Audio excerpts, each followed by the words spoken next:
The smoke from Whitechapel's chimneys rose thick and black against London's grey sky, carrying with it the smell of burning coal, sewage, and the misery of thousands of forgotten souls. It was the year 1878, and in that labyrinth of narrow alleys and rotting buildings, two children ran through the mud puddles.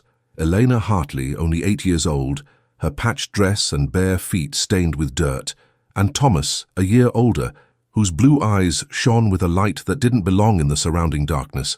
They didn't know it yet, but their lives were intertwined by a destiny that would defy social classes, pride, and time itself. Let's continue the story. But before that, subscribe and leave a like. Help this channel grow and touch more lives. Elena was the daughter of a seamstress who worked until her fingers bled to keep the family alive after her husband's premature death in the dock construction.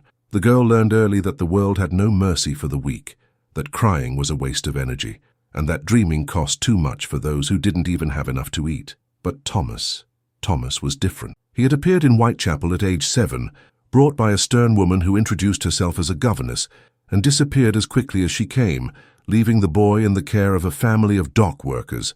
Nobody asked questions in Whitechapel. Everyone had secrets, and one more boy made no difference. What made a difference was the way Thomas looked at Eleanor, as if she were made of something precious, as if her calloused hands were worthy of being held, as if her rare smile was worth more than all the gold in the royal coffers that he, unknowingly yet, would one day possess. He protected her from older boys who tried to steal the bread she carried home. He shared with her the half-rotten apples he got from market leftovers. And when she cried in hiding, after her mother coughed up blood for the first time, it was Thomas who held her hand in the darkness and whispered that everything would be okay, even when they both knew it was a lie. The years passed with the characteristic cruelty of Whitechapel. Helena transformed into a young woman of austere beauty, brown hair always tied back rigidly, green eyes that seemed to calculate the value of each word before speaking it, and an upright posture that defied the natural curve of someone who carried burdens too heavy. At 16, she already worked alongside her mother, sewing clothes for middle-class ladies who would never descend to those filthy streets, but who didn't mind saving a few shillings buying from desperate seamstresses.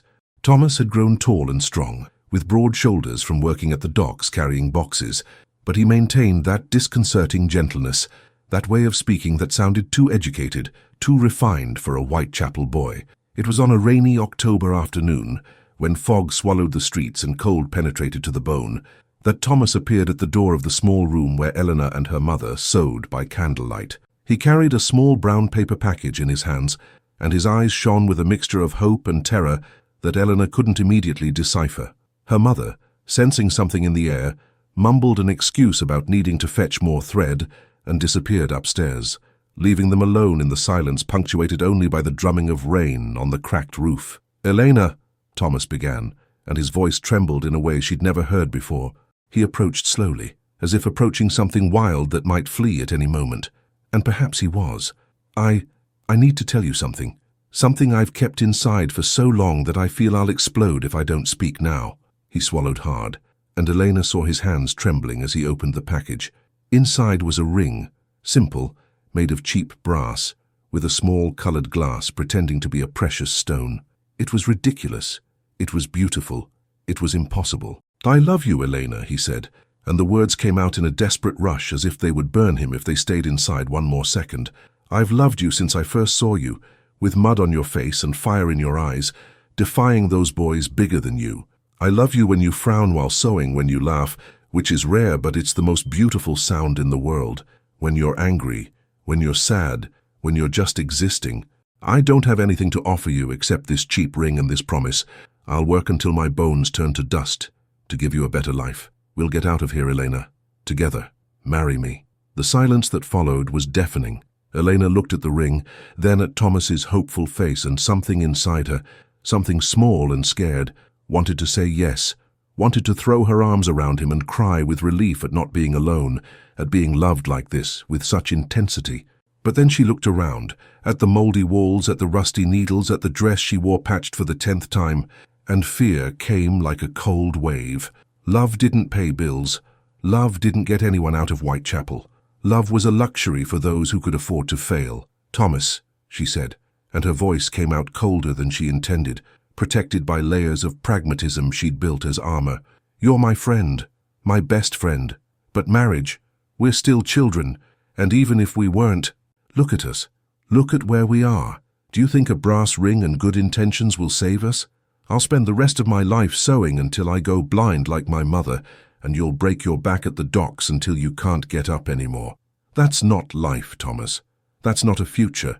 I want more. I deserve more. She saw the pain cross his face like a physical blade, saw the exact moment when hope died in his eyes, replaced by something worse, understanding. Understanding that she was rejecting not just the proposal, but everything it represented, everything they were together. Thomas closed his hand around the ring, swallowed whatever he wanted to say and nodded slowly. I understand, he said, and his voice was strangely calm now, as if he'd put all the pain in a box and locked it away. You deserve more, Elena. You always have. He put the ring in his pocket, took a step back, and then smiled, a sad smile that didn't reach his eyes. But I'll ask you again someday, when I have more to offer, when I'm enough. Thomas, she began, but he was already going out the door, disappearing into the rain and fog of Whitechapel, taking with him the heart she pretended not to see break. The following years unfolded with the predictable cruelty of poverty, days blending into weeks, weeks into months, all tinted the same grey colour of survival. Elena continued sewing, her fingers becoming even more skilled, her reputation growing among clients who appreciated her meticulous work. She saved every penny, keeping them in a tin buried under the loose floorboard, dreaming of the day when she'd have enough to open her own shop, far from Whitechapel, far from misery. Thomas continued working, but something in him had changed. He'd become quieter, more distant, although he still appeared occasionally to check if she was okay, to bring some leftover food, or help fix something broken in the house. When Elena turned 18, Thomas tried again. This time he arrived with flowers, white roses stolen from a rich garden, still with dew on the petals, and a different ring, real silver, with a small stone that shone in the light. I got a job as a supervisor at the docks, he said, cautious hope in his voice. The pay is better. I can rent a small house, nothing much, but with a roof that doesn't leak and a real kitchen. Elena, please, let me take care of you. She looked at the roses, so beautiful, so fragile, so temporary, and shook her head.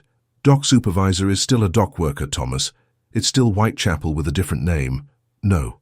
The word came out like a sentence, and she saw him shrink, but this time he didn't argue. He just left the flowers on the table and went away, shoulders curved in a way that made her feel something strange in her chest, something that could be remorse if she allowed it. At 19, he tried with a plan. He'd saved to start a small business, buying and selling imported goods.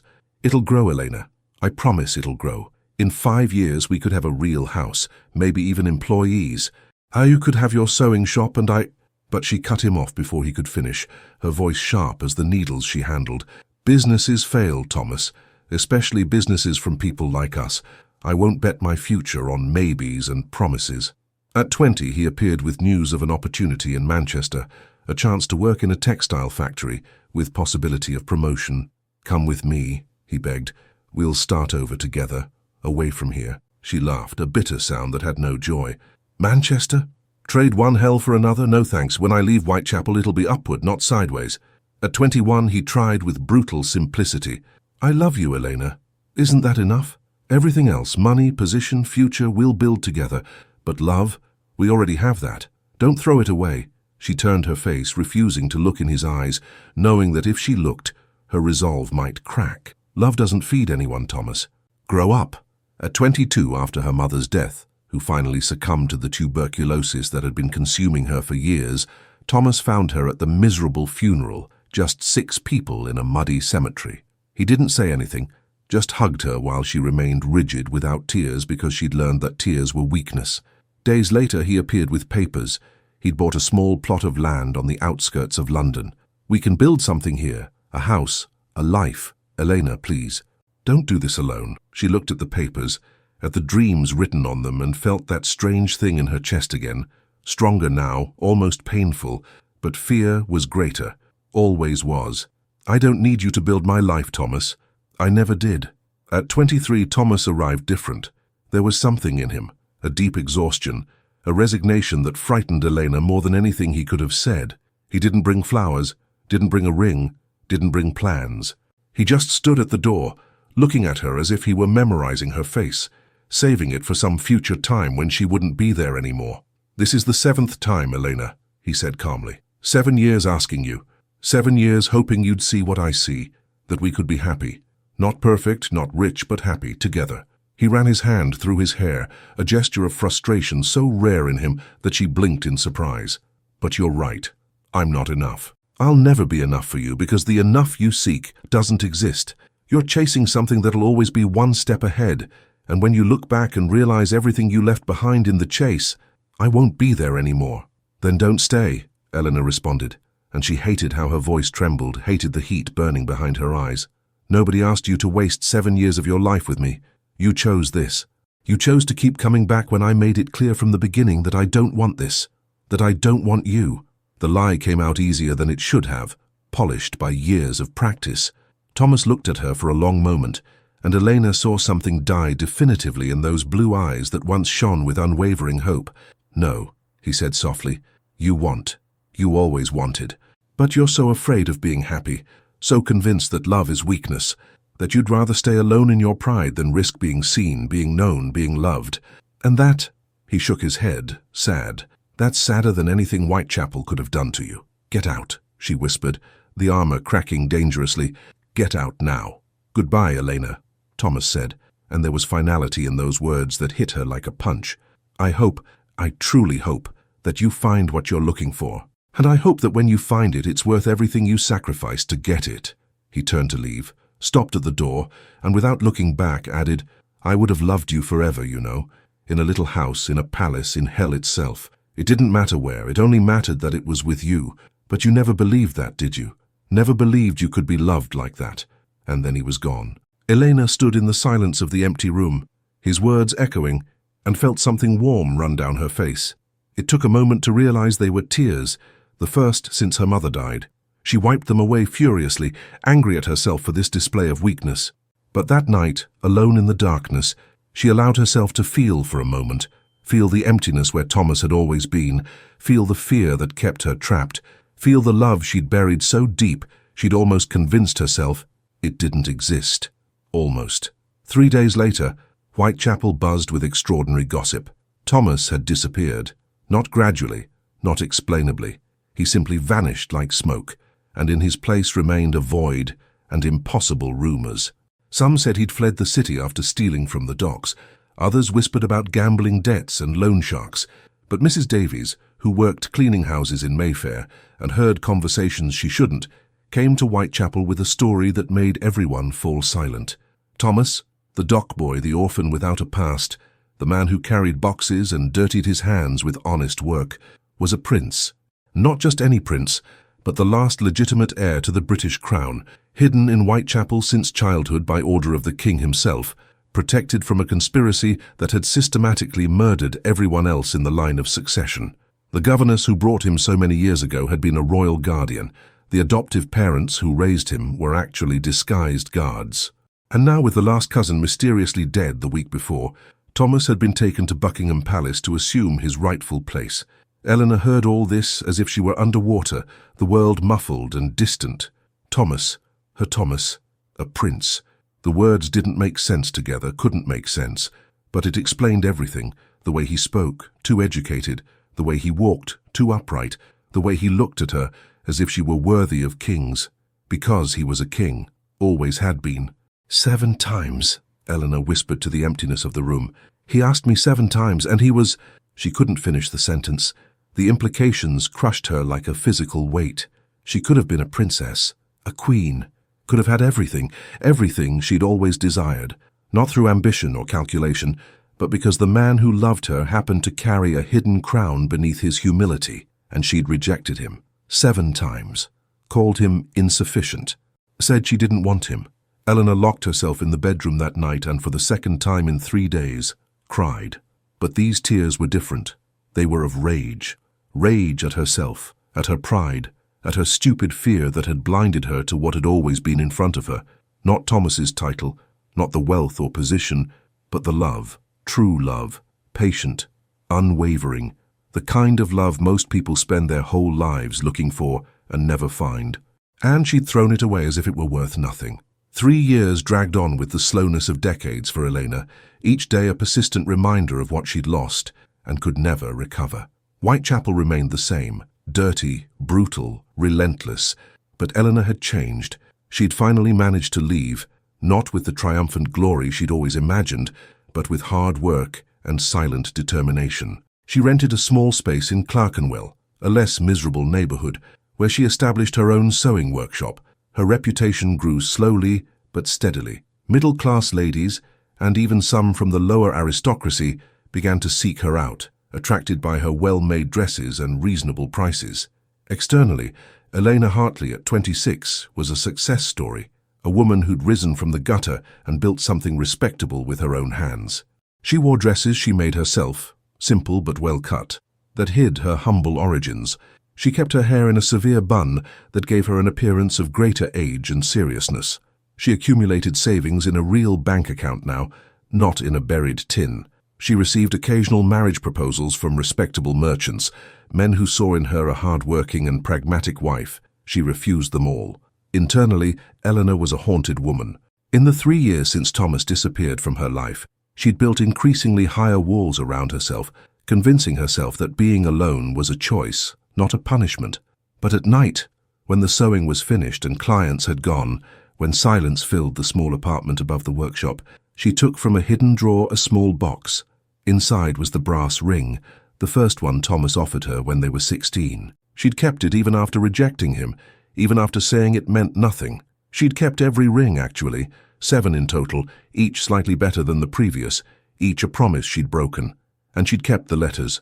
Thomas had written letters over the years, letters she never answered but could never throw away. She reread them in the darkness, memorizing each word, torturing herself with the love poured onto those pages. In one of them, written when he was 19, he described the little house he wanted to build for them.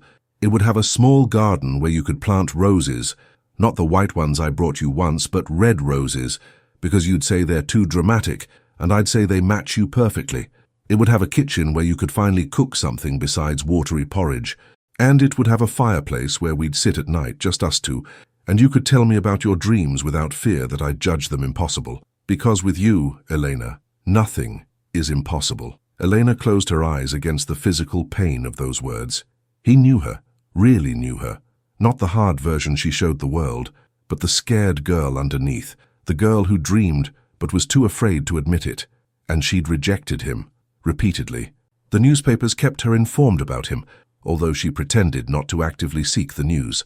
Thomas had been crowned King Thomas III in a spectacle all of England celebrated.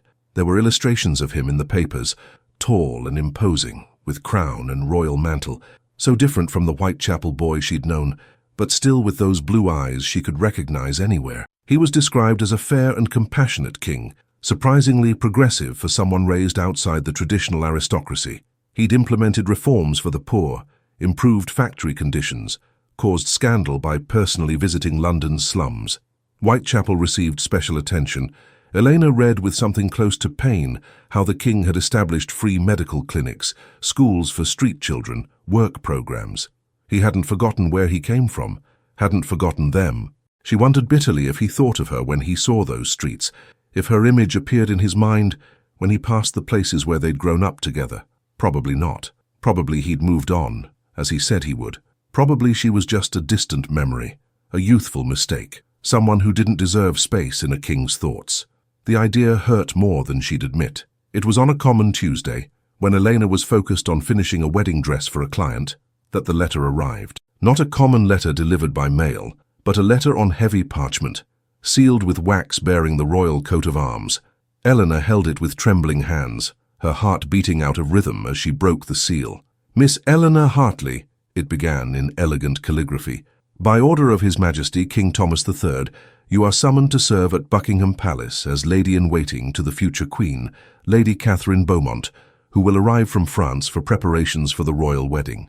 Your presence is required within 3 days. This is an honor conferred after personal recommendation from His Majesty, who knows your sewing and etiquette skills. Transportation and accommodations will be provided. This is not a request." The last words were underlined. Elena read the letter 3 times, each reading making the knot in her stomach tighten more. Thomas was getting married. Of course he was.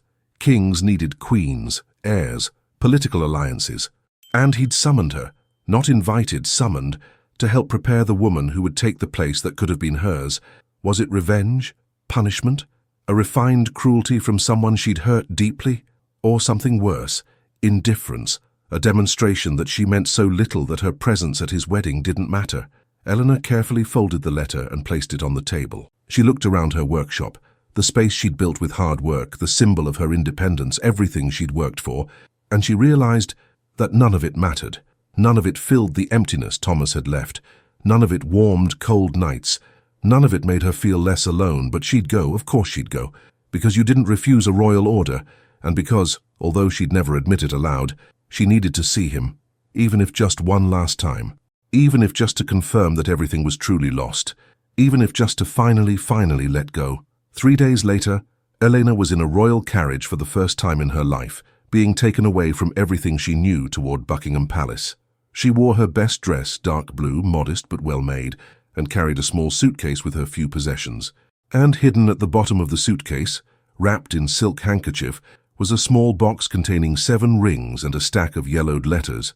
She didn't know why she'd brought them, perhaps as penance, perhaps as reminders, perhaps because, deep down, a part of her still hoped for miracles she no longer believed in. Buckingham Palace rose before Elena like a physical manifestation of everything she'd always desired and never managed to achieve by the means she'd imagined, not through ambition and hard work, but through the love she'd rejected. The carriage stopped at the service courtyard, not the main entrance, a subtle but clear reminder of her place in this golden world. She wasn't a guest.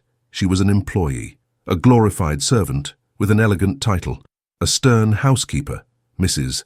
Morrison received her with impersonal efficiency. "Miss Hartley, follow me. Your quarters are already prepared and Lady Catherine expects to meet you today. The royal wedding will be in 6 weeks, so there's much to be done." The woman was already climbing marble stairs before finishing speaking, expecting Eleanor to follow without questions. Eleanor obeyed, her eyes absorbing every detail. The impossibly high ceilings decorated with elaborate frescoes, the walls covered with tapestries that probably cost more than all of Whitechapel together, the crystal chandeliers reflecting light in 1,000 different directions. It was beautiful, oppressively beautiful, so distant from the world she came from that it could be another planet. "These will be your quarters," Mrs. Morrison announced, opening a door to reveal a room that made Elena blink in disbelief.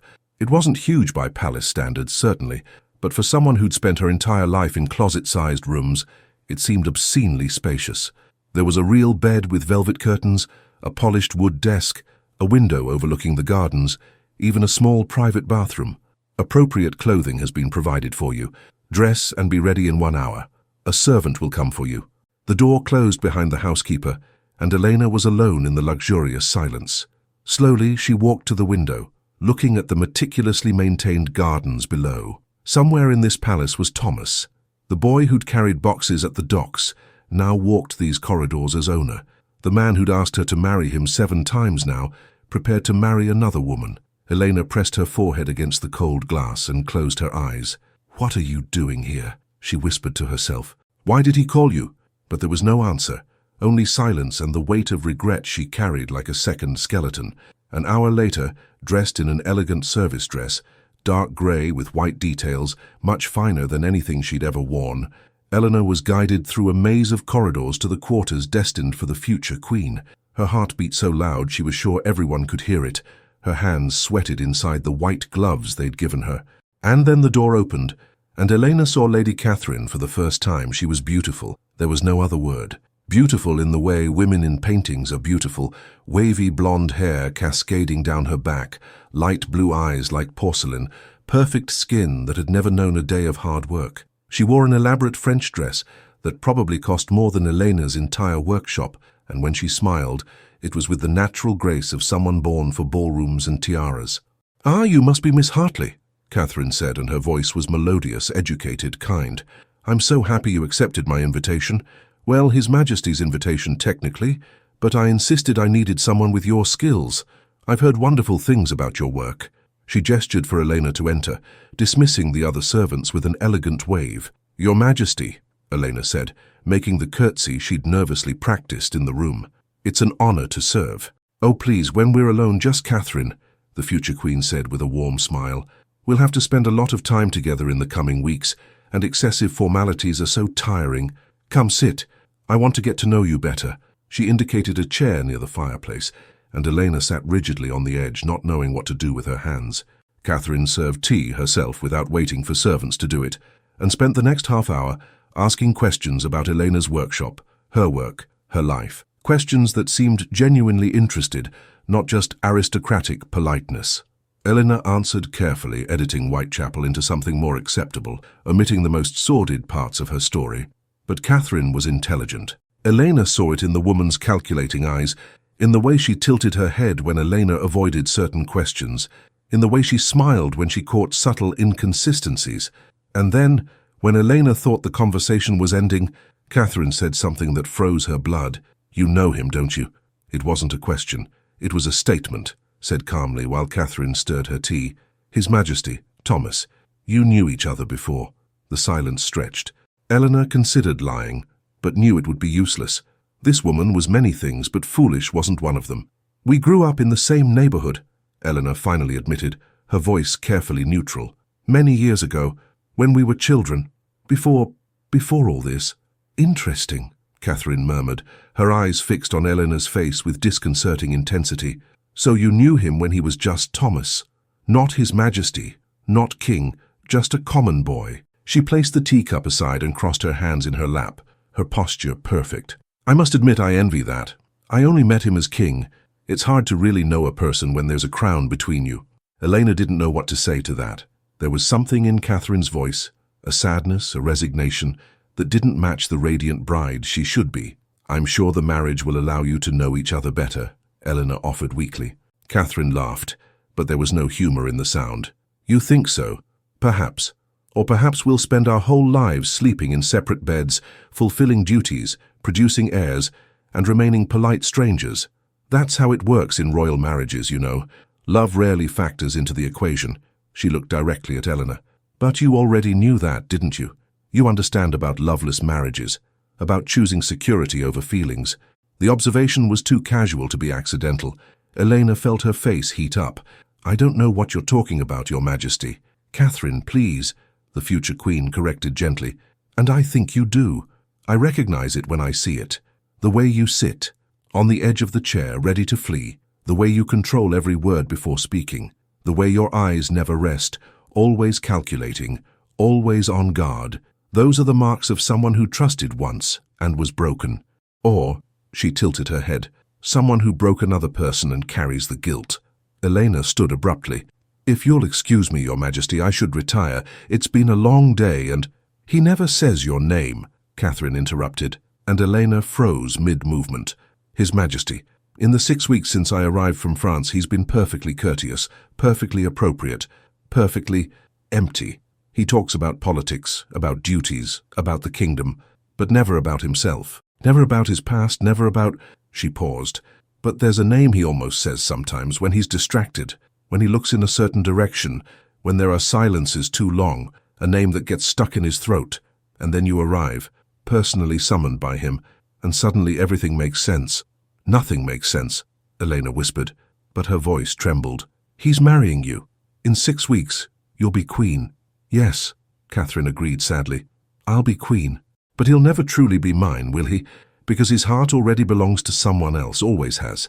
And for some tragic reason, she let him go." She stood too, walking until she was in front of Elena. "The question I ask myself is, why? Why would a woman let go of a man who clearly loves her beyond reason? Who summons her to his palace, even knowing it'll be torture for both? Unless—" her eyes widened slightly, "unless he doesn't know if she felt anything back. Unless he's still looking for an answer to a question she never properly answered." "Stop," Elena said, her voice breaking. "Please stop." Catherine stepped back, her expression softening. "I'm sorry. I went too far. It's hard to be about to marry a man and know he'd rather be somewhere else, with someone else." She returned to the chair, suddenly looking tired. "But these are the lives we live, aren't they? French princesses marry English kings for alliances. Poor girls build sewing workshops instead of accepting love. And kings, she sighed. Kings do what they must, not what they want. Eleanor didn't respond. Couldn't. There was too much weight in those words. Too much truth in places she'd spent years trying to ignore. With your permission, she repeated, and this time Catherine nodded, releasing her. Elena walked through the corridors back to her quarters in a trance, barely seeing where she was going. Every word from Catherine echoed in her mind, cracking the wall she'd built so carefully. He still loved her, even after everything, even after 7 rejections, even after years apart. He still loved her, and she loved him, always had.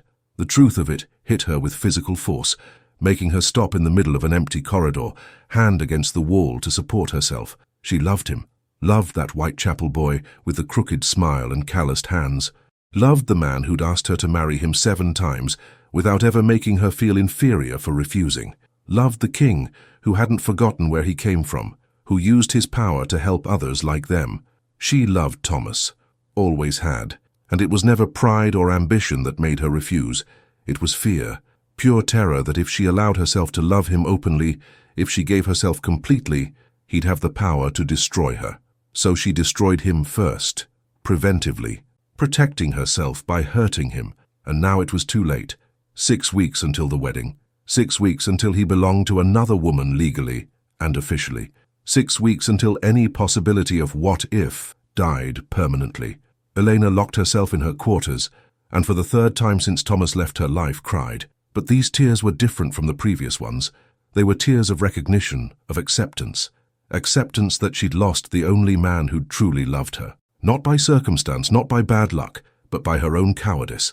And she'd have to live with that for the rest of her life. It was only later that night, when the tears dried and she lay awake in the darkness, that Elena realized Catherine had never said she loved Thomas. She talked about duty, about royal marriage, about alliances, but never about love. It was a small detail, probably meant nothing. But Elena kept it anyway, like a shipwreck survivor keeps driftwood, not because she believed she'd be saved, but because giving up completely meant sinking, and she wasn't ready for that yet. Not yet. Morning arrived cold and grey, typical of London in autumn, and Elena faced it with the determination of someone marching to their own execution, because in a way, that's exactly what it was. She dressed carefully, pinned her hair in the severe bun that had become her trademark, and went down to Catherine's quarters to begin her official duties. There were dresses to be chosen, embroidery to be supervised, veils to be adjusted, work. At least she'd always had work to hide in. The first 2 weeks unfolded in exhausting routine. Elena woke before dawn, helped Catherine dress, accompanied her to social engagements, advised on fashion and etiquette, and then returned to her own quarters late at night, too exhausted to think. It was easier this way. Keeping busy, she could almost forget why she was really there. Almost. Catherine proved to be surprisingly pleasant company. She had a dry humor that caught Eleanor off guard, and a sharp intelligence hidden beneath impeccable manners. They talked about books, about art, about the ridiculousness of high society that Catherine navigated with grace but cynical eyes.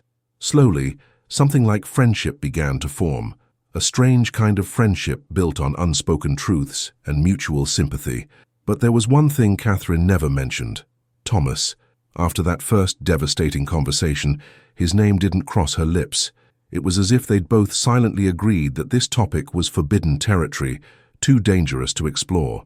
What made everything worse was that Elena didn't see Thomas, not even once in those 2 weeks. He was a ghost in those golden corridors. She heard about him, saw evidence of him in orders given and decisions made, but never saw him in flesh and blood. She began to wonder if she was being deliberately kept away from him, if he'd given orders that their paths should never cross. The idea hurt more than it should. She had no right to hurt, had no right to feel anything. It was in the 3rd week, late at night, that Elena made the mistake of exploring. She couldn't sleep again, and decided to walk through the gardens, thinking fresh air might calm her restless mind. The gardens were vast, labyrinthine, and she wandered aimlessly, lost in thoughts that spun in vicious circles. That's how she found the private chapel. It was small compared to London's grand cathedrals, but still beautiful. Old stone covered with ivy, stained glass windows glowing faintly in the moonlight, polished wooden pews. The doors were open, inviting, and Elena entered without thinking, drawn by the promise of silence and perhaps something close to peace. But it wasn't empty. Thomas was there, Eleanor froze at the door, her heart literally stopping for a beat before racing. He was standing before the altar, his back to her, dressed simply, white shirt, dark trousers, without any symbol of royalty, just a man in a church, illuminated by candles casting dancing shadows on the walls. She should leave, should turn silently and leave him with his privacy, his thoughts, his moment of solitude, but her feet didn't obey. She stood there, drinking in the sight of him like someone dying of thirst, memorizing the details that had changed: broader shoulders, more upright posture, hair slightly longer than he used to wear, and those that remained the same.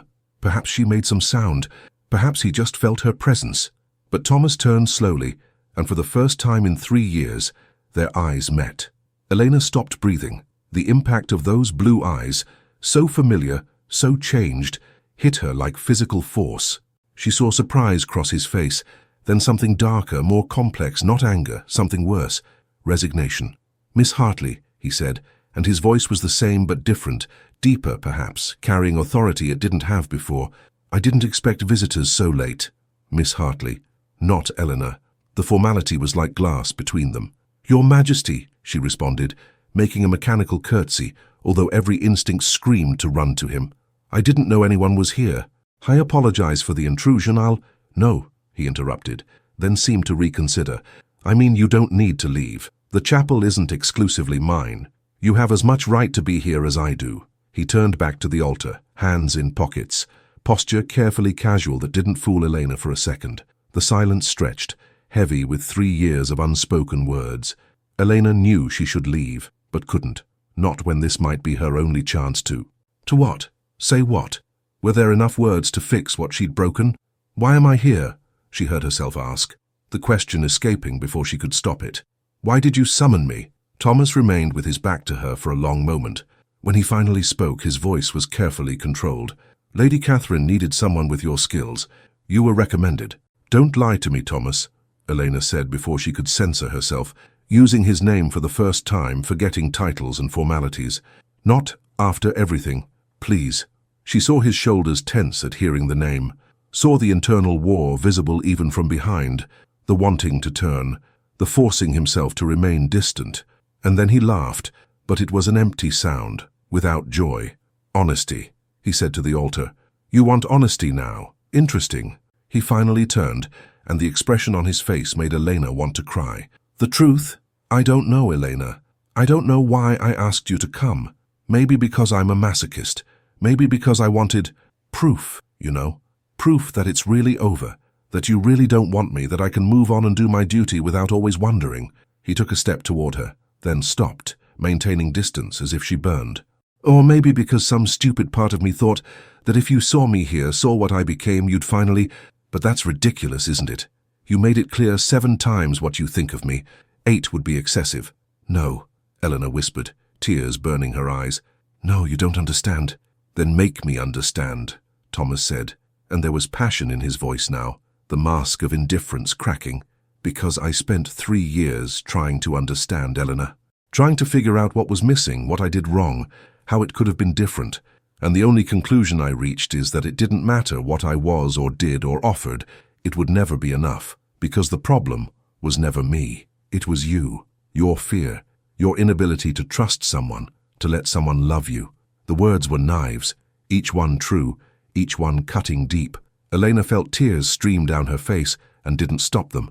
"You're right," she said, voice breaking. "You're absolutely right. I was afraid, terrified. Because you were real, Thomas. You were the realest thing in my life, and that terrified me because it meant I could lose you. So I pushed you away first, repeatedly, preventively, and you—" she sobbed. "You left, like you said you would. And when I found out who you really were, when I realized the dock boy was a prince all along, You what?" he pressed, crossing the distance between them in 3 steps, grabbing her arms with trembling hands. "You regretted it? Because he wasn't rich enough? Important enough? Because now I had something to offer that was worth it?" "No!" Eleanor screamed, and her voice echoed in the empty chapel. "Because I realized it never mattered. The title, the money, the palace, none of it mattered. It was you. It was always you. The boy who shared rotten apples with me. The man who proposed to me with stolen roses and cheap rings. You who loved me when I was nothing and nobody. And I rejected you. Not because you weren't enough, because I didn't think I was enough to be loved like that." The silence that followed was absolute. Thomas looked at her with wide eyes, his breathing heavy, hands still on her arms, and then he released her as if he'd been burned, stepping back, running his hands through his hair in frustration. 3 years, he said hoarsely. 3 years you had to tell me this. You knew where I was. You could have sent a letter, a message, anything, but no, and now—" He gestured helplessly. "Now it's too late." "I know," Elena whispered. "I know it's too late. You're getting married in 3 weeks. You're going to have the life you deserve with a beautiful and kind woman, and I don't love her," Thomas exploded, the mask finally shattering completely. "Catherine is everything you said. Beautiful, kind, perfect. And I feel absolutely nothing for her except respect. I'll marry her because it's my duty. I'll produce heirs because it's my duty. I'll spend the rest of my life in a respectable farce because it's my duty. And I'll think of you, always, wondering how it could have been different if you'd had courage 3 years ago." The words echoed in the chapel, raw and honest and devastating. Eleanor was openly crying now, not even trying to hide. "Forgive me," she begged. "Thomas, forgive me. I know I have no right to ask. I know that." But he was already leaving, walking away from her toward the door. He stopped at the threshold without looking back. "There's only one thing I need to know, Elena. Just one. Did you love me? Even once, sometime between those 7 rejections. Did you feel something real for me?" Eleanor could barely breathe with the sobs. "Every time," she confessed to his back. "Every damn time you knelt, looked at me with those eyes full of hope, offered your heart on a silver platter. All 7 times I loved you, and I love you now. God help me, I never stopped." Thomas remained perfectly still for a moment that seemed to last an eternity. Then his shoulders fell, something in him visibly breaking. "Then we'll both live in hell," he said softly. "You with your regrets, me with my duty, and both with the memory of what could have been." He turned slightly, just enough for her to see his profile in the candlelight. "Good night, Miss Hartley. I ask that you not come to the chapel again. It's the only place in this palace where I can pretend for a few moments that I'm not marrying the wrong woman." And then he was gone, disappearing into the night, leaving Elena alone in a chapel full of confessions too late and broken promises. Elena didn't sleep that night, or the next, or the 3 that followed. She existed in a state of exhausted wakefulness, fulfilling her duties mechanically, while Thomas's words echoed incessantly in her mind. "You with your regrets, me with my duty." It was true. She'd built her own prison with pride and fear, and now had to live in it, watching through the bars while the only man she'd loved moved on without her. But there was something different now. The confession had changed something. Not between them, because between them was finished irrevocably, but inside her, as if, by finally admitting the truth aloud, she'd released something that had been trapped, suffocating her. The regret remained, heavy and constant, but now came accompanied by clarity.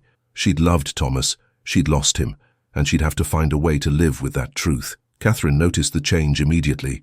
"You've been quiet," she observed one morning while Elena adjusted a dress neckline. "Quieter than usual, I mean. Did something happen?" Her hands worked, but her eyes studied Elena's face in the mirror with that sharp intelligence that little escaped. "Nothing beyond the usual preparations, Your Majesty," Elena lied politely, pinning with fingers that didn't tremble despite the internal storm. The wedding was in 2.5 weeks now. Each passing day was a mark counting down to the moment when Thomas would be lost forever. "Catherine," the future queen corrected automatically, then sighed, pushing away the mirror. "You saw him, didn't you? The king. You talked." It wasn't a question. Elena froze, a pin halfway to the fabric. There was no reason to lie. Catherine clearly already knew. "At the chapel," she admitted quietly. "A few days ago. It was unplanned." "And he told you the truth," Catherine continued, her voice surprisingly gentle, "about not loving me, about this being just duty." She stood, walking to the window overlooking the gardens where gardeners worked meticulously. "Don't feign shock, Eleanor. I'm not stupid. I know exactly what kind of marriage this will be. I knew before I even arrived from France." "Then why accept?" Eleanor asked, the words escaping before she could stop them. "I'm sorry, I shouldn't." "No, it's a fair question," Catherine interrupted, still looking out the window. "The answer, because I'm the daughter of a French duke with catastrophic debts. My marriage to the English king saves my family from ruin and creates important political alliances for both nations. Because I have no choice, no more than His Majesty does. We're pieces on a chessboard played by people who care more about borders than hearts." She turned, and there was sadness in her eyes.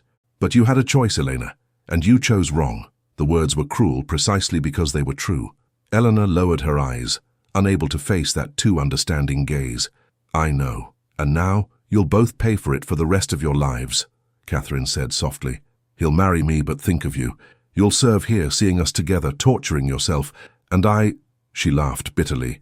"I'll be queen of a magnificent kingdom, and wife of a man who treats me with perfect respect and empty eyes. What a fairy tale." Elena had no answer for that. There was too much truth, too much weight of wrong choices and inevitable destinies. They worked in silence for some time, the only sound the rustling of fabric and the distant ticking of a clock, marking time that ran too fast and too slow simultaneously.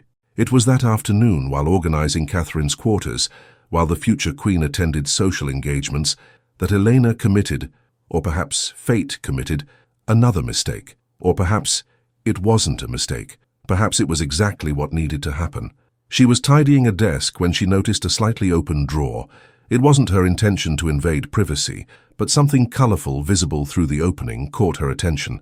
Before she could think better of it, she opened the drawer completely and froze.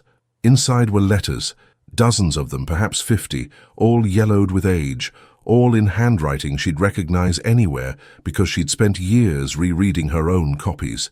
Thomas's letters, the letters he'd written but never sent during those 7 years in Whitechapel. Eleanor's hands trembled as she picked up the first one. "Dear Eleanor," it began. "Today I worked 10 hours at the docks and came home with my back aching and hands bleeding, but I couldn't stop smiling because I saw you this morning. You were carrying bread for your mother, and the sun caught your hair in a way that made it seem there was golden light hidden there. You didn't see me, you never see me, not really, but that's okay. It's enough just to exist in the same world as you."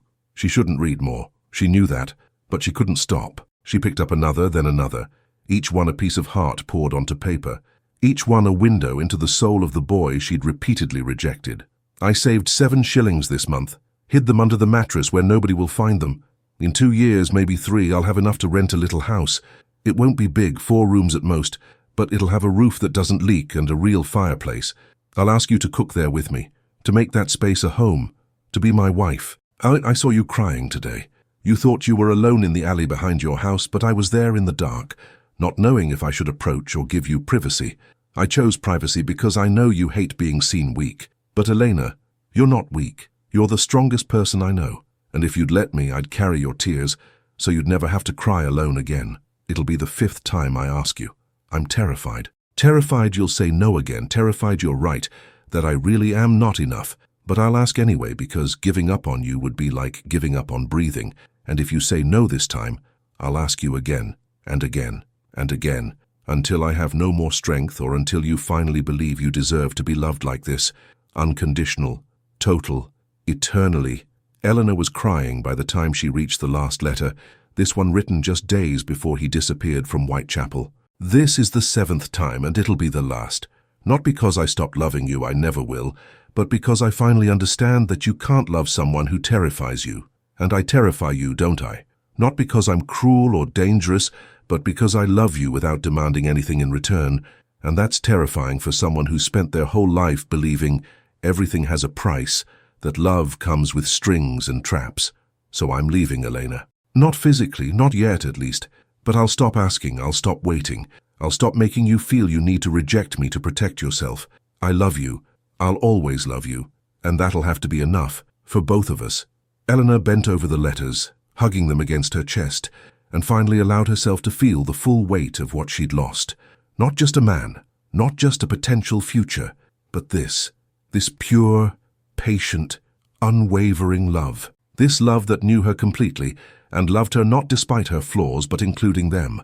This love she'd destroyed with fear, disguised as pride. "He keeps them," a voice said behind her, and Elena jumped, spinning to find Catherine standing in the doorway. There was no anger on her face, just that persistent sadness that seemed to follow her constantly. "The letters. I found them a few weeks ago while waiting for him here. He apologized when he realized I'd seen them, explained they were from long ago, but I read some. Couldn't help it. And then I understood. I understood who the woman was, who held his heart." "Catherine, Eleanor began, but didn't know how to finish. How do you explain this? How do you apologize for loving the man who should belong to another? You didn't choose this, Catherine said, entering and closing the door behind her. No more than I did. No more than he did. Sometimes destiny is just cruel, putting the right people together at the wrong time, or the wrong people together at the right time. She approached, looking at the letters in Elena's hands. But there's something I need to tell you, something important. Elena looked up, waiting, heart racing. Catherine took a deep breath. I'm sick. The world stopped. What? Elena whispered. Tuberculosis, Catherine said calmly, as if discussing the weather. I found out 6 months ago before I even came to England. My French doctors aren't optimistic. They give me a year, maybe 2 if I'm lucky. She smiled sadly. Ironic, isn't it? I'll finally be queen and won't live long enough to enjoy it. But does the king know? The doctors here can... No, Catherine interrupted firmly. He doesn't know. Nobody knows except you now, and it needs to stay that way. The marriage needs to happen. My family needs it. The political alliances need it. And after, she shrugged, after nature will take its course. Eleanor was too shocked to fully process. Why are you telling me this? Catherine picked up one of the letters from Elena's hands, reading it with a distant expression. Because when I die, and I will die, Elena, there's no escaping that, he'll be free, a widower, able to marry again. She looked directly into Elena's eyes. And when that day comes, when he's alone again with only his duty and memories for company, I want you to promise something. Anything, Elena breathed. Promise you'll have courage, Catherine said intensely. Courage you didn't have before. Promise that if he asks you again, if he gathers strength to try an 8th time, you'll say yes. That you won't let fear or pride or any other bullshit steal from you again. Because life is too short, Elena. So devastatingly short. And wasting it on ifs and buts and should-haves is the greatest sin of all. Elena couldn't speak past the knot in her throat. She just nodded, tears flowing silently.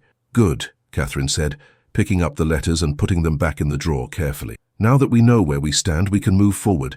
I have a wedding to prepare for, and you have dresses to adjust. And we both have secrets to keep. She paused at the door, looking back. But Elena, one last thing. Don't waste the remaining time punishing yourself.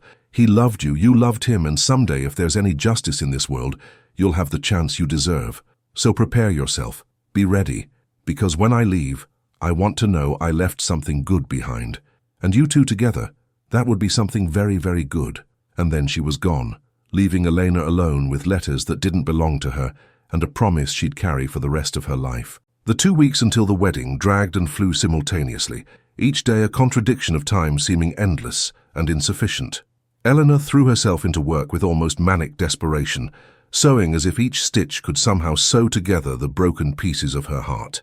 Catherine's wedding dress was a masterpiece, pure white satin with delicate lace imported from France, pearl embroidery that took hours to complete, a train that extended 3 meters. It was beautiful.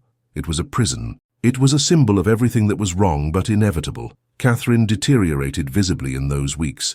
Nothing dramatic. She was too careful for that. But Elena, now aware of what to look for, saw the signs. The growing pallor, the delicate cough Catherine muffled in handkerchiefs, the way she tired more easily, needing more frequent breaks. The royal doctors were called, but Catherine insisted it was just fatigue from the preparations. They believed because they wanted to believe, because the alternative was unthinkable. Thomas, Elena still didn't see him. He avoided her completely, or she avoided him. It was hard to say who was more determined to maintain distance, but she felt him, felt his presence in that vast palace like a constant pressure on her chest, heard his name in the corridors, saw evidence of him in decisions and orders. And once, just once, she saw him from afar through a window, walking through the gardens alone, head down, hands in pockets, all the weight of the kingdom and broken heart visible in the curve of his shoulders. She almost ran to him in that moment, almost threw away all prudence and protocol just to touch his hand, to say something, anything. But Catherine was beside her, and when Elena moved, she felt the future queen's hand on her arm, holding her gently but firmly. Not yet, Catherine whispered. Soon, but not yet. So Elena stayed and watched Thomas disappear among the trees, and something inside her bled silently. The night before the wedding, Catherine summoned Elena to her quarters. There was something different about the future queen, an urgency, an intensity that hadn't been there before. She was sitting at the desk, writing something when Elena entered, and it took a few minutes to finish before sealing the envelope carefully. "This," she said, handing the envelope to Elena, "is for the king, but you won't give it to him now, not tomorrow either. Only, when the time comes, you'll know. When I'm no longer here, and he needs to hear certain things, certain truths, then you'll deliver this. Promise?" Elena took the envelope with trembling hands. It was heavy, several written pages. "I promise." "Good." Catherine breathed deeply, then smiled, a genuine smile this time. "Now help me dress. I have a wedding in the morning, and a queen must look perfect even when feeling anything but." They spent that night together, Elena helping Catherine prepare, talking about trivial and important things, occasionally laughing at jokes only they understood. It was strange, building friendship with the woman who would marry the man she loved, but somehow it worked. Somehow that night they were just two women trapped in unchosen destinies, finding solace in each other's company. "He's a good man," Catherine said eventually when she was lying down and Elena was tidying the room. "The king, Thomas, he'll be a good husband, as far as he can with his heart elsewhere. He'll fulfill duties, respect vows, be kind. Some women would be lucky to have that. But you deserve more," Elena said softly. "Everyone deserves more," Catherine responded. "But deserving rarely matters in our world, does it? Only duty, only obligation, only survival." She coughed, harder this time, body shaking, and Elena saw blood on the handkerchief before she hid it quickly. Their eyes met, silent understanding passing between them. "Rest," Elena whispered, kneeling beside the bed and taking Catherine's pale hand. "Tomorrow is a big day." "Big day," Catherine echoed, closing her eyes. "Last big day I'll have, I suspect, so we should make it memorable, shouldn't we? For all of us. You, me, him. For all the dreams we won't live." Her hand squeezed Elena's weakly. "Thank you, Elena, for being a friend when I needed one, for giving me someone to speak truths to, for not hating me when it would be so easy to hate." "I could never hate you," Elena said honestly, tears burning. You're so much better than I ever was." "No," Catherine corrected gently, already half asleep. "I'm just dying. Death has a way of burning away bullshit and leaving only essentials. You'll get there, eventually. Hopefully much later, with many happy years along the way." She opened her eyes one last time, looking directly at Elena. "Promise. Promise you'll try to be happy when I'm gone. Promise you won't waste the chance I'll have given you both." "I promise," Elena whispered. "Then I can die satisfied," Catherine murmured, and slept. Elena stayed there kneeling for a long time, holding that extraordinary woman's hand, feeling the weight of promises made and uncertain futures. Eventually she stood, blew out the candles leaving only one burning low, and left silently. In the palace's empty corridors at night, Elena finally allowed herself to collapse against a wall and cry. For Catherine, for Thomas, for herself, for all the futures that would never be, and the one that perhaps, just perhaps, could still be saved from the ruins of her choices.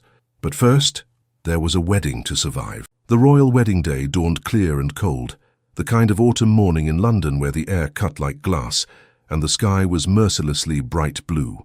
Elena woke after sleeping only 2 hours, prepared mechanically, and went to Catherine's quarters before dawn. The future queen was already awake, sitting at the window watching the sun rise over London with a serene expression Elena couldn't decipher. "Ready?" Elena asked softly. "We're never really ready for moments that change everything, are we?" Catherine responded without turning. "But we do it anyway, because that's what we do. Move forward, fulfill duties, survive, until we don't anymore." The next hours were a blur of activity. Elena dressed Catherine with hands that didn't tremble despite the internal storm. She adjusted the veil, secured the tiara, arranged the dress train.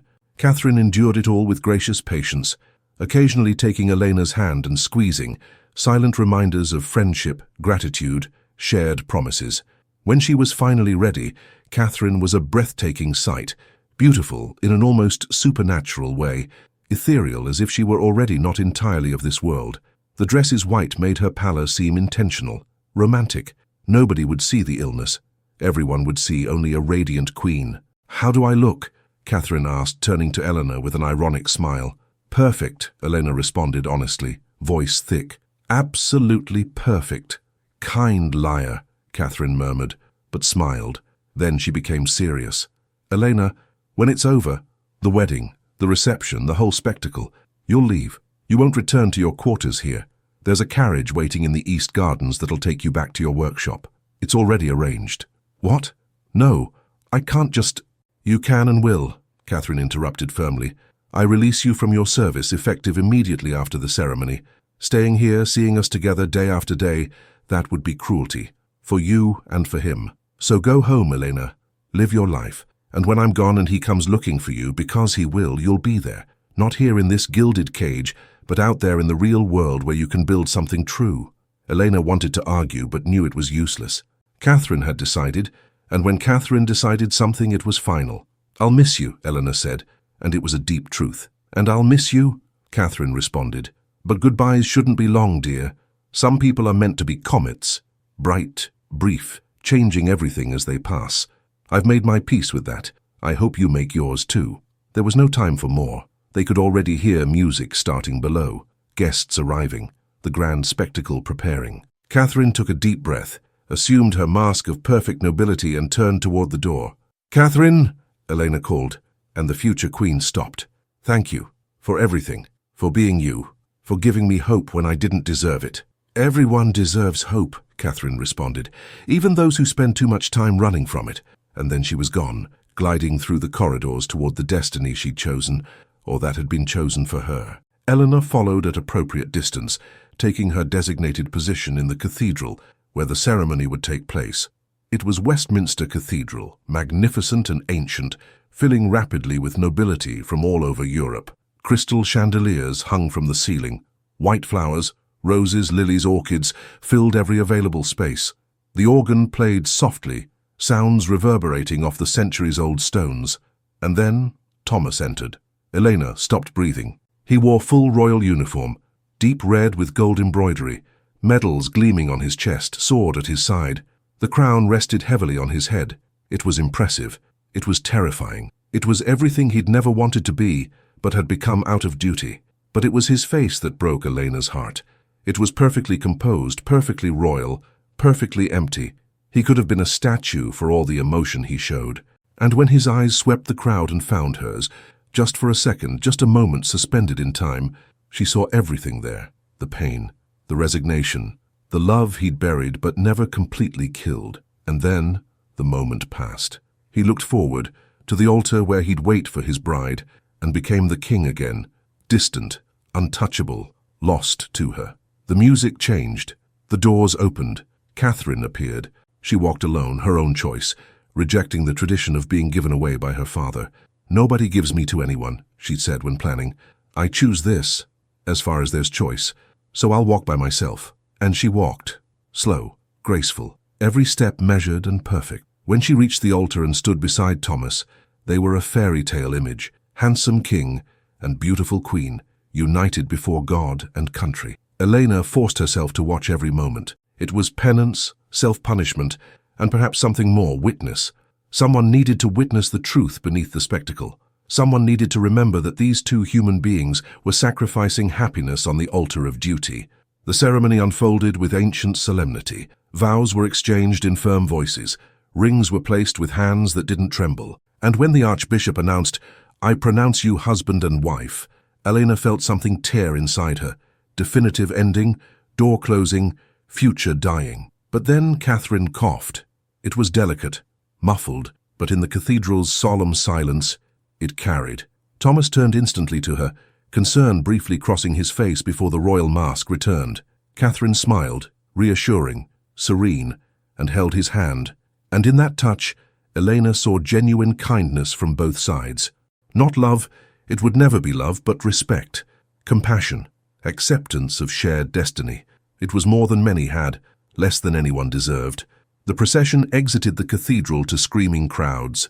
London celebrated their new queen with festivities that would last days, but Elena didn't stay to see. Following Catherine's instructions, she slipped silently through side corridors, through the East Gardens, and into the waiting carriage that would take her away from that place of gold and pain. As London celebrated behind her, Elena looked out the carriage window and whispered a promise to the wind. "I'll wait, no matter how long it takes. I'll be ready when you come back to me." If he would, if Catherine was right, if there was truly justice in the world, It was a pile of ifs, but it was all she had. The months that followed were a strange and suspended existence for Elena, like living in limbo, no longer completely present in her world, but unable to return to the world she'd left at the palace. She returned to her workshop in Clerkenwell, resumed her work, received clients, sewed dresses. Externally, life continued as always, but internally, she was fundamentally changed. There was clarity now that hadn't existed before. Clarity about who she was, what she wanted, what she'd been stupid enough to throw away.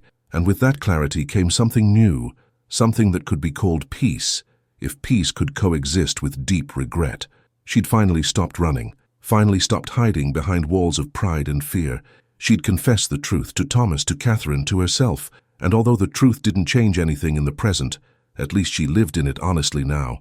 News from the palace arrived through newspapers and gossip.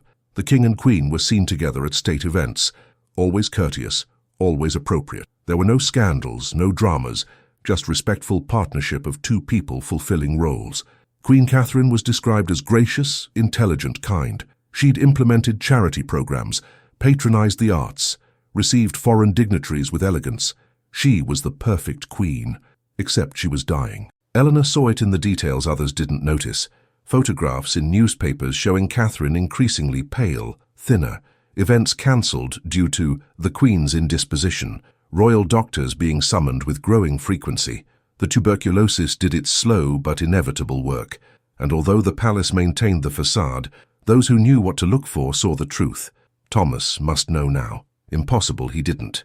Eleanor wondered how he dealt, forced to watch his wife die slowly, a wife he'd never loved but respected, unable to change anything. It was a different cruelty, but no less than what she experienced. It was 7 months after the wedding that Elena received the first letter. It wasn't from Catherine directly. It was from the royal physician, Mrs. Phillips, who'd apparently been informed by Catherine about Elena. The letter was brief, professional, but the words pierced like blades. Miss Hartley, at Queen Catherine's request, I inform you that Her Majesty is in rapid decline. Doctors estimate weeks, perhaps days. She has requested your presence if you're willing. A carriage will be sent tomorrow at dawn. Elena read the letter 3 times with trembling hands. Weeks, days. Catherine, beautiful, intelligent, kind Catherine, was dying, and she wanted Elena there. She didn't hesitate. She wrote a quick note to her assistant cancelling appointments, packed a small bag, and when the carriage arrived the next morning, entered without looking back. The journey to Buckingham Palace passed in a fog. Eleanor was simultaneously terrified and anxious, terrified of what she'd find, anxious to see Catherine one last time, and Thomas. She'd see Thomas. The thought should terrify her, but strangely, it didn't. There was something beyond fear now. Acceptance. Preparation. Mrs. Phillips met her at the side entrance, the same one she'd used to leave months before. The physician was a middle-aged woman with a kind face but tired eyes. Miss Hartley, thank you for coming so quickly. Her Majesty will be pleased. She guided Elena through familiar but different corridors, quieter now as if the entire palace held its breath. The Queen's quarters were an elaborate suite Elena had never seen before, but she didn't notice the decoration. Only noticed the small figure in the enormous bed, Catherine so pale she was almost transparent, so thin she looked like a child under the heavy covers. But when she saw Eleanor, her face lit with a genuine smile. You came, she whispered, voice weak but full of joy. I knew you would. Eleanor ran to the bedside, taking Catherine's cold hand in hers. Of course I came. I'd always come. The king is in a meeting with Parliament, Mrs. Phillips informed discreetly. But he's been instructed about your arrival and will come as soon as possible. For now, I'll give you privacy. She left, closing the door softly. Eleanor was alone with her dying friend, holding her fragile hand, trying not to cry. Catherine. No, Catherine interrupted weakly. No tears yet. There'll be time for tears later. For now, just talk to me. Tell me about the world out there, about life continuing. I need to remember that life goes on even when mine doesn't. So Eleanor talked. Told about the workshop, about clients, about London changing and staying the same. Talked about spring coming, flowers blooming in the parks, days getting longer, children playing in the streets.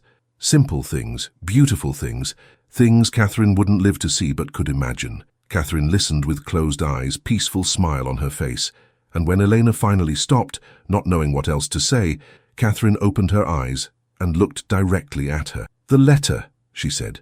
You kept it? The one I gave you before the wedding? Eleanor nodded. It's safe. I'll give it to him when the time comes.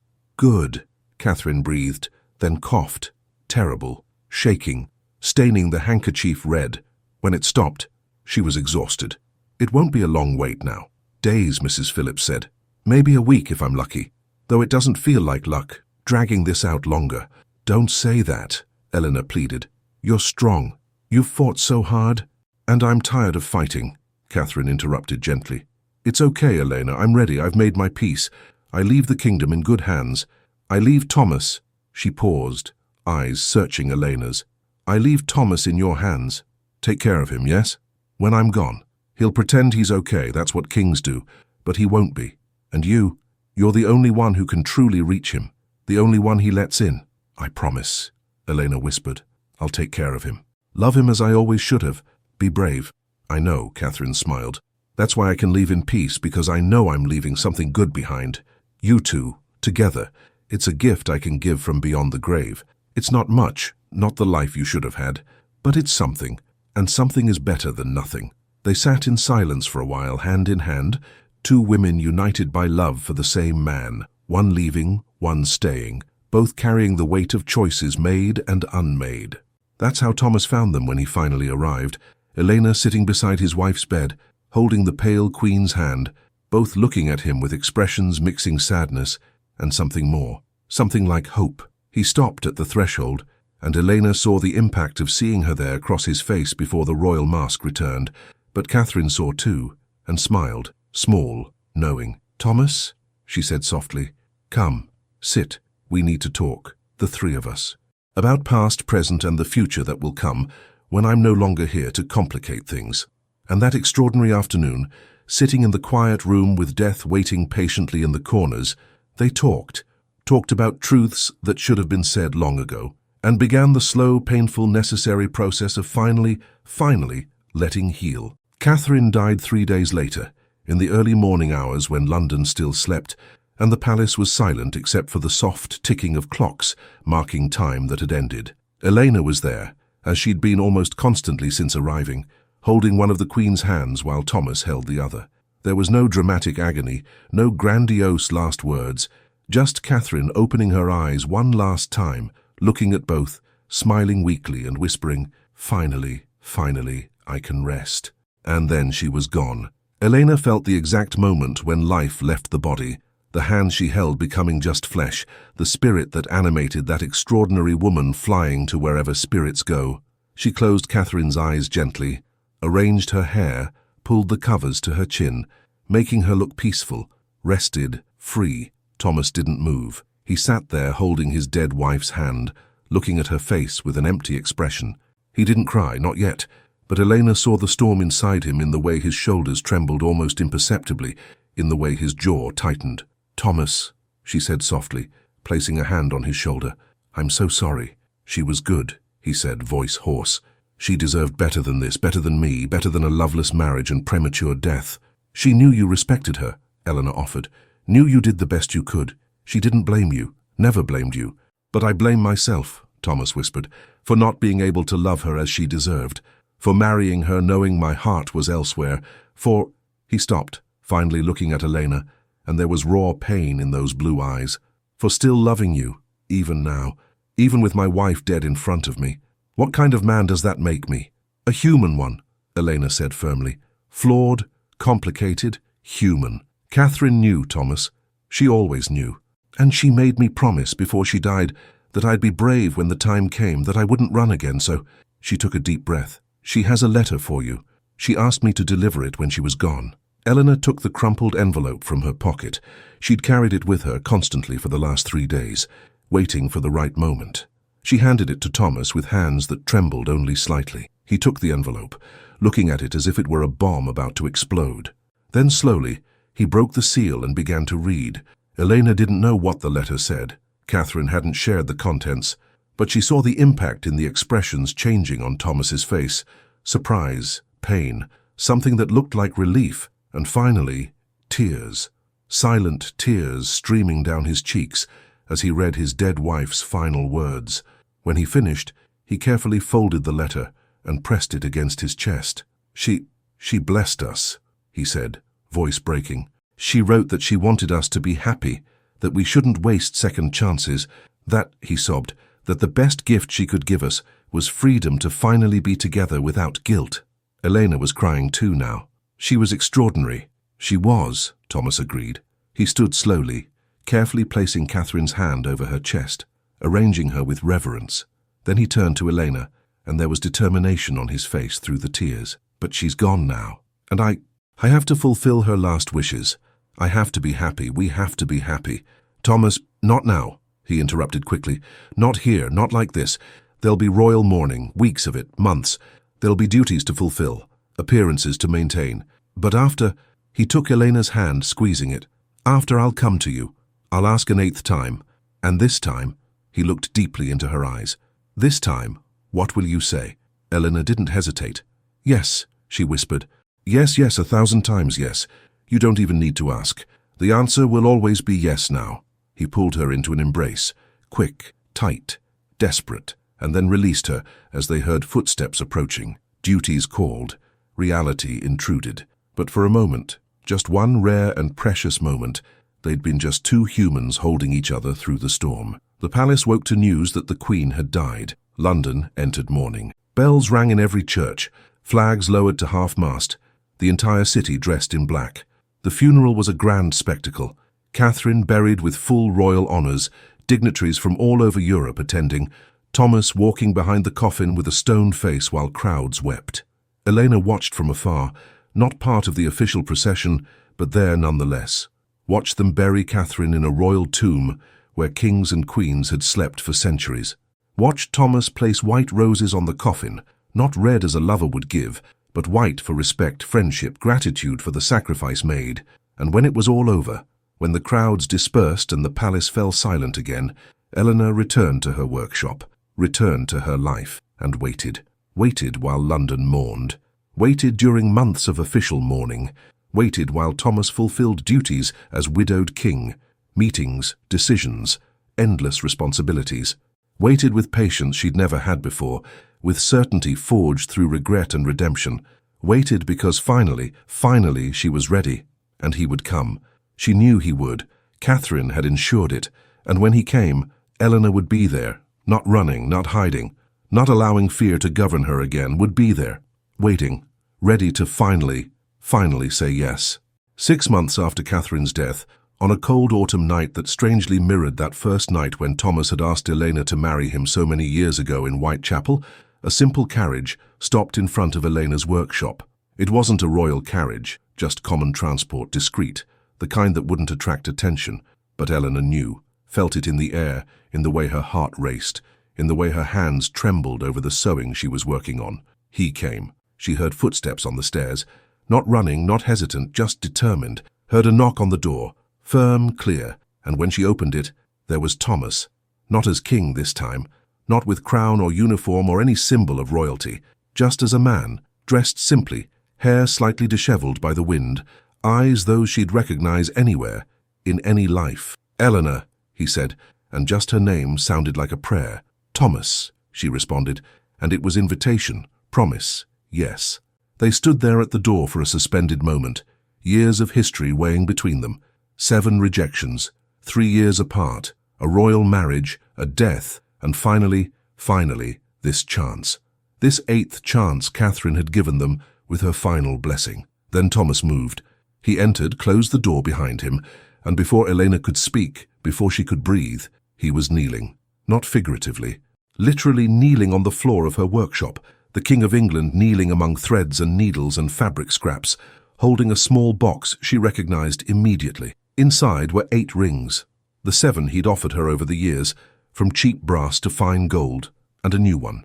This one was simple, pure gold, no stones, just smooth and perfect. This is the 8th time, Eleanor, Thomas said, and his voice trembled but was firm, and I swear by everything sacred that it'll be the last. Not because I'll give up if you say no, I don't know if I could give up on you even if I wanted to, but because I know, deep in my soul, that you won't say no this time, because we've both fought too hard, lost too much, learned too much to throw it away again. Tears were already streaming down Elena's face, but they were different from the tears she'd before. These were of joy, relief, freedom. 7 times I asked you when I was nothing. Poor boy, dock worker, man without a future, Thomas continued. I asked you with rings barely worth pennies and promises I wasn't sure I could keep, and you said no because you were afraid that love wasn't enough, that you'd be destroyed, that you didn't deserve to be loved like that, and I understood. Eventually, painfully, understood. He took the new ring from the box, holding it between them. But now I ask you as king, with all the power and wealth and position that implies, and ironically none of it matters, because it's not the king who loves you, Elena, it's the Whitechapel boy, the boy who shared rotten apples with you, the boy who would have died for you without thinking twice. That boy never left. He's here kneeling in front of you asking for the 8th time, marry me, not because I'm king and you'd be queen, not because I'd offer you a life of luxury, though I would, not because it would be strategically advantageous or politically wise, it wouldn't be, but because I love you, always have. Through 7 rejections, 3 years of separation, marriage to another, death, mourning, through everything, I never stopped loving you. And I know you love me. You confessed in a chapel a year ago. You promised Catherine you'd be brave. So, he took a deep breath. Be brave now. Finally. Marry me, Elena. For the 8th and last time. Marry me. Eleanor fell to her knees in front of him, not caring about the hard floor, not caring about tears soaking her dress, not caring about anything except this moment, this man, this chance she'd almost destroyed with her own cowardice. Yes, she said, and the word came out like a sob, like laughter, like song. Yes, Thomas, for the 8th time, for the last time, for the only one that truly matters. Yes, yes, I'll marry you. Yes, I love you. Yes, yes, yes. He slid the ring onto her finger with trembling hands, and then pulled her into an embrace so tight she could barely breathe, but she didn't care because finally, she was in his arms, where she'd always belonged, where she should never have left. They knelt there on the workshop floor, holding each other, crying and laughing simultaneously, years of pain dissolving into pure and simple joy of finally being together. It took 8 tries, Elena whispered against his chest, but I finally had courage. I would have tried 80, Thomas responded, kissing her hair, her tears, her face. 800, infinite. You're worth every try, every rejection, every year of waiting. Worth everything. You don't have to try anymore, she promised, looking into his eyes. There's no more fear, no more running. Just us, finally, miraculously, us. And there, in that humble workshop in Clerkenwell, so different from palaces and cathedrals but infinitely more real, they sealed the promise with a kiss that tasted of salt from tears and sweetness of dreams finally realized. Outside, London continued, moving, living, indifferent to the small miracle happening in that room. But for Thomas and Eleanor, the world had stopped, reduced to this moment, this space, this love that had survived everything they'd tried to do to destroy it. And when they finally separated, breathing heavily, foreheads touching, Thomas smiled, that smile she'd known since Whitechapel, that smile that had never changed even when everything else changed. So, he said, voice light for the first time in years, when can I start planning the wedding? Because this time, Elena Hartley, soon-to-be queen, you're not escaping. I'll marry you so fast you won't have time to change your mind. Elena laughed, real, joyful, free laughter. I won't change my mind, I promise, but... She bit her lip. Not at the cathedral, not with pomp and spectacle. I want to marry where we started, in Whitechapel, at the little church where we grew up. I want it to be real, Thomas. Not a royal wedding, but our wedding. Thomas looked at her for a long moment, surprise and something like reverence crossing his face. Then he took her face in his hands and kissed her again. Soft, reverent, full of promise. Whitechapel, he agreed. At the little church. With people who knew us when we were just Thomas and Elena. Not king and seamstress. We'll cause a scandal. Gossip will last decades. Aristocracy will be horrified. He smiled mischievously. It'll be perfect. And it was. The wedding took place 3 months later, on a rainy spring morning when London was waking to a new beginning. Thomas had insisted on a decent preparation period, not for traditional reasons, but because he wanted to give Elena time to adjust to the idea that life would change dramatically, that she'd be queen, that everything she knew would transform. But Elena didn't need adjustment. For the first time in her life, she was absolutely certain, not of titles or palaces, Those things were irrelevant, but of Thomas, of their love, of the future they'd build together. The little church in Whitechapel, St. Mary's, where they'd attended services as children, was packed on the wedding morning, not with aristocracy or foreign dignitaries, but with people from Whitechapel, seamstresses who'd worked with Elena's mother, dock workers who'd worked alongside Thomas, street children who'd grown up in the same alleys, the family that had adopted Thomas during his years in exile, all there, witnessing the miracle of two of their own achieving the impossible. There were some dignitaries present. There was no avoiding it completely. Thomas was king, after all, but they were minimized, placed in the back, silent reminders that this was about Thomas and Elena, not about the state. Thomas arrived without a royal carriage, without visible bodyguards, without crown. He wore a simple suit, fine, yes, but not ostentatious. He could have been any nervous groom waiting for his bride, except for the eyes. Those blue eyes that searched the church door with the intensity of a man who'd waited his whole life for this moment. And then Elena appeared. She had no bridesmaids, no elaborate procession.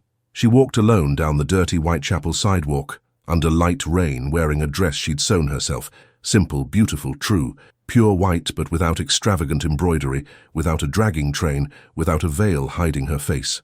Just Elena, hair loose for the first time in years, falling in brown waves over her shoulders, simple white roses in her hand, a smile that lit everything. She entered the church, and every person present stood, not by royal protocol, but by genuine respect, by shared joy at witnessing true love finally triumphing. Elena walked down the aisle, eyes fixed on Thomas, seeing the impact of seeing her cross his face, admiration, love, joyful disbelief that this was really happening. When she reached the altar and stood beside him, Thomas took her hand, not by formality but by necessity, as if touching her was the only thing keeping him anchored to reality. The priest, the same priest who'd known both as children, smiled paternally. "Well," he said, voice carrying through the silent church, "it took time, didn't it? But good things come to those who wait. And true love," he looked between Thomas and Elena, "true love is worth any wait." The ceremony was simple, traditional, perfect. Vows were exchanged in firm and clear voices. "I, Thomas, take you, Elena, as my wife. I promise to be faithful to you in joy and sorrow, in health and sickness. I promise to love and respect you every day of my life. I promise this not as king, but as a man who loved you from the first moment I saw you, covered in mud with fire in your eyes, and will love you until my last breath and beyond." Elena was crying when her turn came, but they were tears of pure joy. "I, Elena, take you, Thomas, as my husband. I promise to be faithful to you in joy and sorrow, in health and sickness. I promise to love and respect you every day of my life. And I promise this having learned the hardest way possible that running from love is running from life. That fear is prison. That courage, true courage, is allowing yourself to be loved. So I'm brave now. For you, for us, forever."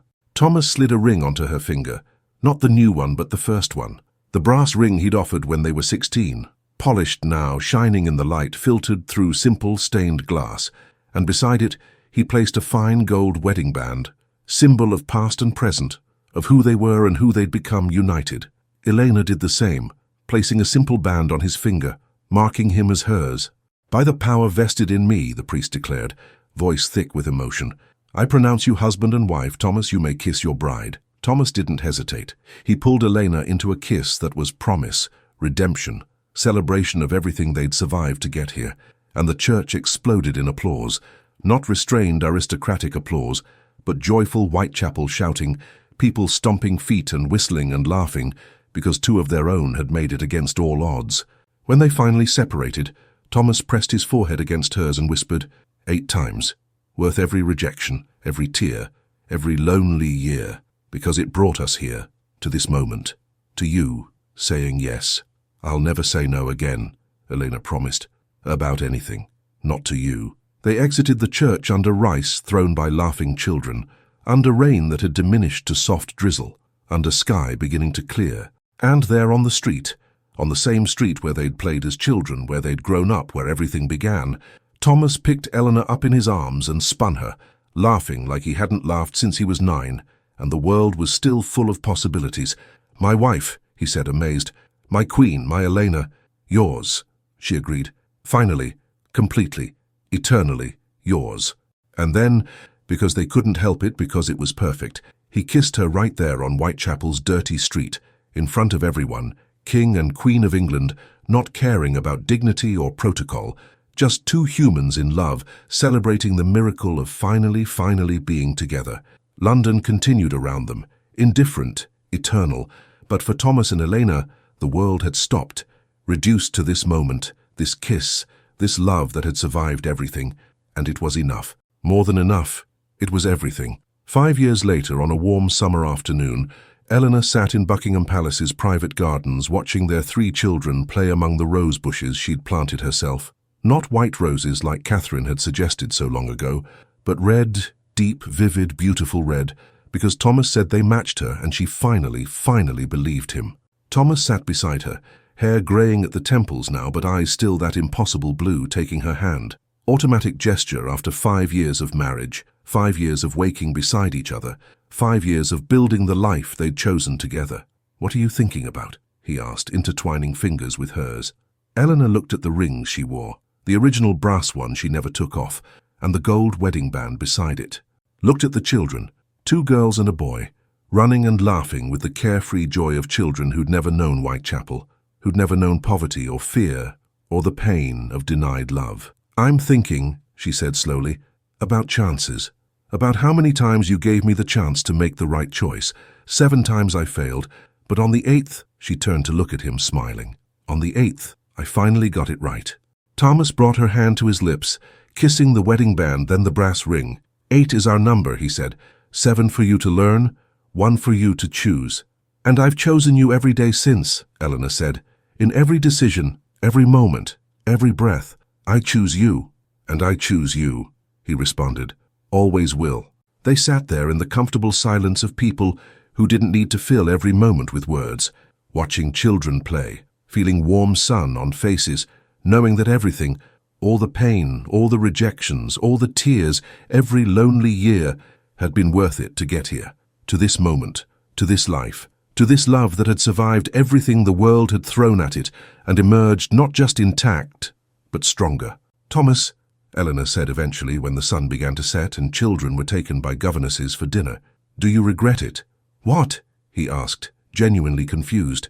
"Waiting, trying 8 times, wasting so many years on someone who repeatedly rejected you." Thomas was quiet for a moment, considering the question seriously. Then he shook his head. "No," he said firmly, "not 1 second, because those years, painful as they were, made us who we are. Taught you that you were strong enough to be vulnerable, taught me that love is worth waiting for, taught us both that some things, some people, are worth fighting for, even when the fight seems impossible." He turned to face her completely, taking both hands in his. "If I could go back and change everything, make you say yes the first time, I wouldn't, because that Elena wasn't ready, that Thomas didn't truly understand what he was asking.